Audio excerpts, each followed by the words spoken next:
मैं आपको ये समझाना चाहता हूं। और चूंकि ये बीमारी उस जमाने से है, इसलिए गोरक्षा का कानून आज तक बना नहीं इस देश में। जब जब संसद में कोशिश हुई, कुछ न कुछ अड़ंगा इसी तरह का। एक और उदाहरण देता हूं। 1966 में, आप में से कुछ लोग होंगे, मैं तो तब पैदा भी नहीं हुआ था जिस समय की यह घटना है, भारत के लाखों संतों ने एक बहुत बड़ा जुलूस निकाला दिल्ली में। गाय रक्षा होनी चाहिए, कानून बनना चाहिए। गांधी जी तो तब थे नहीं, विनोबा जी थे, गांधी जी के शिष्य थे। उनका आशीर्वाद लेके बहुत बड़े बड़े साधु संत इकट्ठे हुए। स्वामी करपात्री जी महाराज, जो शंकराचार्य के स्थिति वाले संत हैं, वो उन्होंने लीडरशिप लिया, गोरक्षा होनी ही चाहिए। लाखों साधु संत इकट्ठे हुए और उन्होंने कहा कि हम संसद को घेर लेंगे अगर सरकार गोरक्षा का कानून पारित नहीं करती। सौभाग्य या दुर्भाग्य जो भी कहिए, स्वामी करपात्री जी महाराज के थोड़े दिन पहले के आशीर्वाद से श्रीमती इंदिरा गांधी प्रधानमंत्री बन गई थी। तो स्वामी करपात्री जी को लगता था कि इसको तो आशीर्वाद मैंने दिया है, अब ये कैसे मना करेगी मेरे काम को। स्वामी जी को मालूम नहीं था, चेहरे कुछ होते हैं, मुखौटे कुछ होते हैं। अच्छा, विनोबा जी ने भी आशीर्वाद दिया था, आपको मालूम है, श्रीमती इंदिरा गांधी को। इंदिरा गांधी जब प्रधानमंत्री बनी थी तो उनकी पॉलिटिकल पोजीशन बहुत कमजोर थी। उनके सामने जो टक्कर में थे ना, वो बहुत पावरफुल लीडर थे। निजलिंगप्पा बहुत पावरफुल आदमी थे। पूरा दक्षिण भारत उनके समर्थन में खड़ा था और तय था कि ये प्राइम मिनिस्टर बनेंगे। निजलिंगप्पा को अड़ंगी लगाकर श्रीमती गांधी प्रधानमंत्री बनी थी। तो बहुत सारे संतों से आशीर्वाद लिया था, तो करपात्री जी ने भी दे दिया, विनोबा जी ने भी दे दिया। अब प्रधानमंत्री बनते ही याद दिलाया विनोबा जी ने, वो काम करो ना मेरा, वो हत्या बंद करने के लिए कानून लाओ। तो कहा बाबा अभी थोड़े दिन संभालने तो दो। तो बाबा ने कहा कितना दिन लगेगा संभालने में।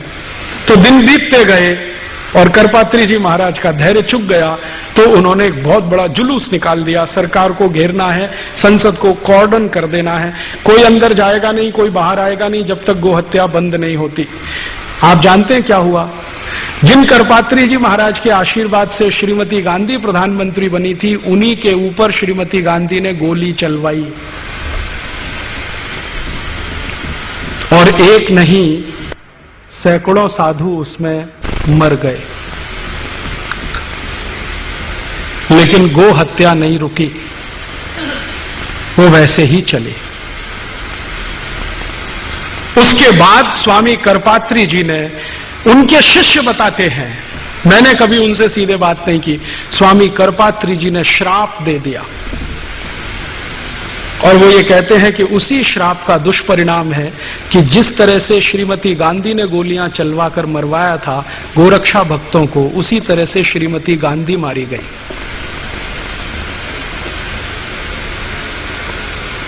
और ये अजीब संयोग है, मैंने इस पे थोड़ा काम किया तो मुझे पता चला, श्रीमती गांधी ने जिस दिन ये गोली चलवाई थी उस दिन गोपाष्टमी थी।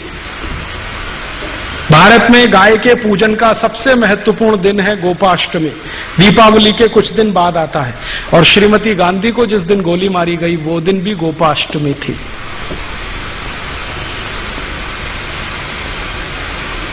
ये सब हुआ लेकिन गो हत्या नहीं रुकी। विनोबा भावे जिन्होंने आशीर्वाद दिया था श्रीमती गांधी को, वो जीवन के अंतिम दिनों में डिप्रेशन में चले गए। इतने डिप्रेशन में चले गए कि उन्होंने आत्महत्या कर ली। खाना पीना नहीं, दरिद्र को दुखी न दीना। कोई दरिद्र नहीं होता, कोई दुखी नहीं होता, कोई दीन नहीं होता, कोई अबुध नहीं होता, कोई लक्षणहीन नहीं होता।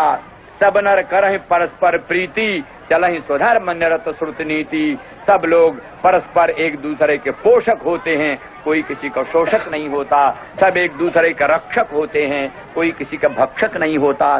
सब एक दूसरे के शुभ चिंतक होते हैं, कोई किसी का अशुभ चिंतक नहीं होता। सब एक दूसरे के पूरक होते हैं। सामंजस्य, सामनस्य और ऐकमत्य की स्थापना ही मुख्य रूप से उत्तम शासन का लक्ष्य। बाघ बकरा एक घाट पानी पिए, चूहा बिल्ला का आपस में मेल जोल हो जाए, और सांप और न्योले में भी बैर मिट जाए, ये उत्तम शासन का लक्षण है। यही राम राज्य है, यही धर्म राज्य है, यही ईश्वर राज्य है, यही धर्म सापेक्ष पक्षपात विहीन राज्य है। इसी राज्य का वेदों में वर्णन है, रामायण में वर्णन है, महाभारत में वर्णन है। यही राम राज्य है, यही धर्म राज्य है। इसी के द्वारा राजा, प्रजा, शासक और शासित सबका कल्याण होता है।